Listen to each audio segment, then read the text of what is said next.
नमस्कार, मैं नेहा स्वागत करती हूँ आपका न्यूज रांची मेल में। और इस वक्त मैं मौजूद हूँ बीजेपी कार्यालय में, जहां हमारे साथ कृष्णा जी मौजूद है, जो कि भारतीय जनता युवा मोर्चा के प्रदेश अध्यक्ष है। हम उनसे जानेंगे। सर, अभी आपने प्रेस कॉन्फ्रेंस के माध्यम से कहा कि बाबूलाल मरांडी हेमंत सोरेन को जिस तरह के घोटाले हो रहे थे उसको लेकर एक पत्र लिखा था, टेंडर का जो गलत इस्तेमाल किया जा रहा था, पर उस टेंडर का जो उन्होंने पत्र लिखा था तो अब तक जो है कोई जवाब नहीं दिया गया, जबकि 4 साल अब गुजर चुके हैं। तो क्या कुछ कहेंगे, इसमें क्या राय है आपकी? आदरणीय बाबूलाल मरांडी जी राज्य के प्रथम मुख्यमंत्री हैं जी, और भारतीय जनता पार्टी के प्रदेश के अध्यक्ष हैं। वो कोई भी बात आदरणीय मुख्यमंत्री को लिखते हैं तो उस बात की गंभीरता होती है। वो बात झारखंड के हित में होता है बात, इसलिए आदरणीय मुख्यमंत्री को इस बात की गंभीरता समझनी चाहिए और उसका जवाब देना चाहिए था, लेकिन मुख्यमंत्री ऐसा करते नहीं है। सत्ता का अहंकार उनके ऊपर हावी है। वो अपने आप को सुपर से भी ऊपर समझते हैं। उनका जो मुख्य सचिव है, जब मुख्यमंत्री ऐसा सोच रहा है तो मुख्य सचिव और नहीं जवाब देता है। लेकिन जवाब देने कौन आता है? जवाब देने आता है एक विभाग का एमडी। एमडी कौन है? एमडी है रिटायर्ड अधिकारी, 2 साल पहले जिसका रिटायरमेंट हो चुका था।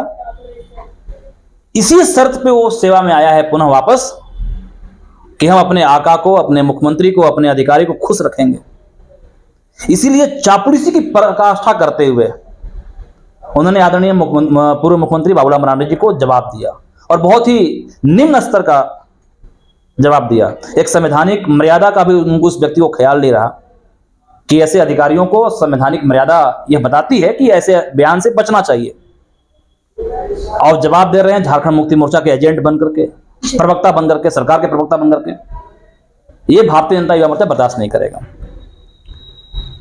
अपने करप्शन को छुपाने के लिए, अपने नकारेपन को छुपाने के लिए ये इस तरह का जवाब दे रहे हैं, लेकिन इनका पूरा का पूरा चेहरा आईना की तरह क्रिस्टल क्लियर साफ हो चुका है। इनकी पूरी नीयत और चेहरा जनता समझ चुकी है कि ये झारखंड को लूटने के लिए सत्ता में आए हैं। जी, अभी आपने कुछ देर पहले कहा था कि के वर्मा जो है उल्टी सीधी बयानबाजी भी करते हैं।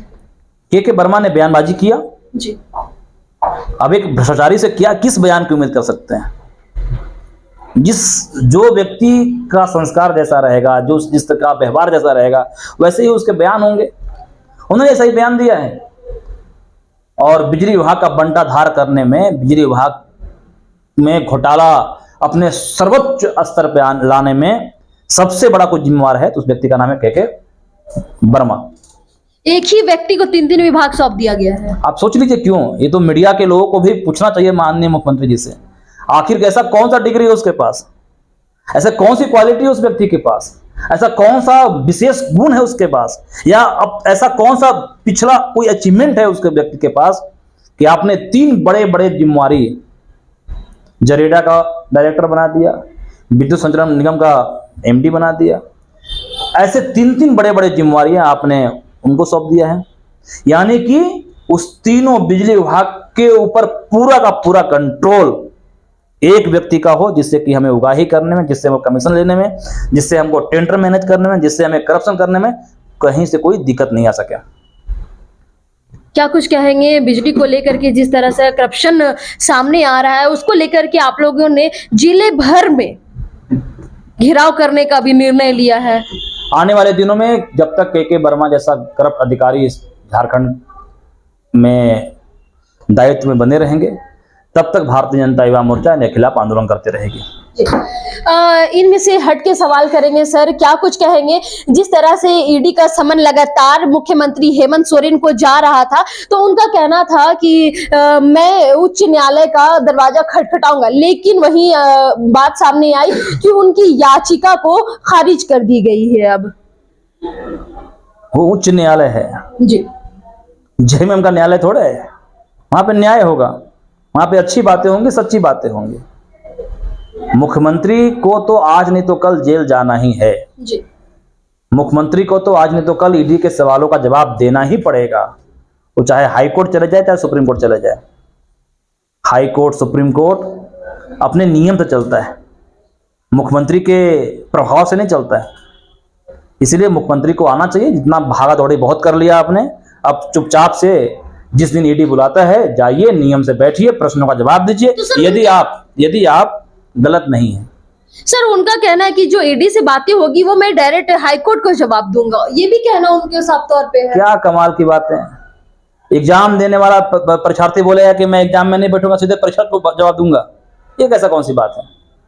अरे भैया, आप ईडी एक तंत्र है, व्यवस्था है, सरकार की एजेंसी है, यानी कि आपको एजेंसी पे भरोसा नहीं है, ईडी पे भरोसा नहीं है, सीबीआई पे भरोसा नहीं है, आप कह दीजिए कि हमारे कोई भरोसा नहीं है। जी, कांग्रेस प्रवक्ता राकेश सिन्हा से हमने इस बारे में बात की। उनका कहना है कि अब हम लोग सर्वोच्च न्यायालय जाएंगे और सर्वोच्च न्यायालय का दरवाजा खटखटाएंगे, और जब तक होगा तब तक हम लोग सर्वोच्च न्यायालय का दरवाजा खटखटाने का काम करेंगे, ये कहना है उनका। खटखटाया ना आपने जी, क्या क्या मिला? सर्वोच्च न्यायालय ने आपके इस मामले को खारिज कर दिया और नीचे भेज दिया, आपकी एप्लीकेशन स्वीकार ही नहीं हुई।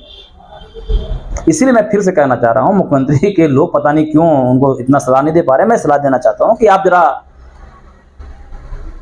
तैयार होइए और ईडी के जवाब जो भी हैं उनके सवाल का जवाब दीजिए, नहीं तो आप ऐसे ही भागते रहेंगे कि आपको समाधान नहीं मिलने वाला। इस इन्वेस्टिगेशन में जिस समय जैसा समय बर्बाद हुआ है, इसमें किसका नुकसान देखते हैं आप, क्योंकि कांग्रेस पार्टी बीजेपी को ही इसका जिम्मेवार ठहरा रही है। अरे भैया, चोरी आपने किया है, इसमें भाजपा का रोल है क्या? उनका कहना है कि ईडी बीजेपी की हाथ की कठपुतली बनी हुई है। भैया, ऐसा है कि ईडी बीजेपी के हाथ की कठपुतली है, तो आप जाओ ना, जवाब दो ना। ईडी तो आपसे पूछने आ रही है ना, आप डर क्यों रहे हैं? कठपुतली है तो आप कठपुतली से बात करो ना, आप डर क्यों रहे हो? आप क्यों भाग रहे हो वहां से? यदि आपने कुछ नहीं किया, आप सच्चे व्यक्ति हैं, पवित्र व्यक्ति हैं, अपराध बिल्कुल नहीं किया आपने, तो आपको डरने की आवश्यकता नहीं है। आप डर रहे हैं, आप सवालों से बच रहे हैं, अपना दामन छुपाना चाहते हैं, अपनी नाकामियों को, अपने करप्शन को बचाना चाहते हैं, तो ये भारतीय लोकतंत्र है, यहां कोई बचेगा नहीं, सजा तो होगी। ईडी तो जो प्रश्न पूछेंगे, और यदि आप अच्छे हैं तो आपको कुछ नहीं होगा, और यदि आप गलत हैं, चोरी किया है, लूट किया है, काला धन जमा किया है, तो आपको तो जेल जाना ही पड़ेगा। जी, तो अभी हमने क्वेश्चन किया था सर आपसे कि इन इन्वेस्टिगेशन में जिस तरह समय बर्बाद हुआ है उसमें किसका नुकसान देखते हैं? राज्य की जनता का नुकसान है, झारखंड का नुकसान है। राज्य की जनता आज बहुत दुखी है, जी, पछता रही है कि हमने एक ऐसे आक्रमण मुख्यमंत्री को चुन के भेज दिया सत्ता में, जो कभी रेप केस में फंसता है, कभी जमीन केस में फंसता है, कभी ईडी के केस में फंसता है, कभी पत्थर बेचने में फंसता है, कभी बालू में फंसता है। हम तो आए थे कि हमें आप कुछ बढ़िया राज्य का बेहतर भविष्य बनाएंगे, राज्य के युवाओं को नौकरी देंगे, राज्य में उद्योग लाएंगे, धंधे लाएंगे, राज्य के युवाओं को स्थानीय युवाओं को रोजगार दिलाएंगे।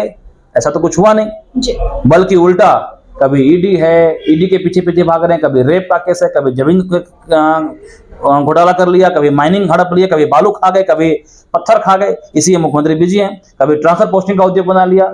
जितने अवांछित कार्य आपके पास हुए हैं जो आपके कार्यकाल में, जो आपके लिए नहीं करने थे, पूरे 4 साल में आपने वही कार्य किया है। जी, तो ये हमारे साथ प्रदेश अध्यक्ष कृष्णा जी मौजूद थे। हम उनसे जाने कि क्या कुछ बातें थी। साफ तौर पे उनका कहना है कि बाबूलाल मरांडी जी जैसे बड़े व्यक्ति को अगर हेमंत सरकार जवाब नहीं देती है तो वो आम जनता पर क्या कुछ जवाब देगी। वहीं इन्होंने दूसरी बात कही कि जिस तरह से ईडी समन भेज रही है और जिस तरह से उन्होंने याचिका हाईकोर्ट में दायर की थी और उनकी याचिका को खारिज कर दिया गया, तो इनका कहना है अगर आप सही है तो आप ईडी के पास जाइए और उनकी सवालों के सारे जवाब दीजिए। ऐसे ही ताजा तरीन खबरों के लिए बने रहे न्यूज रांची मेल के साथ। मैं रिपोर्टर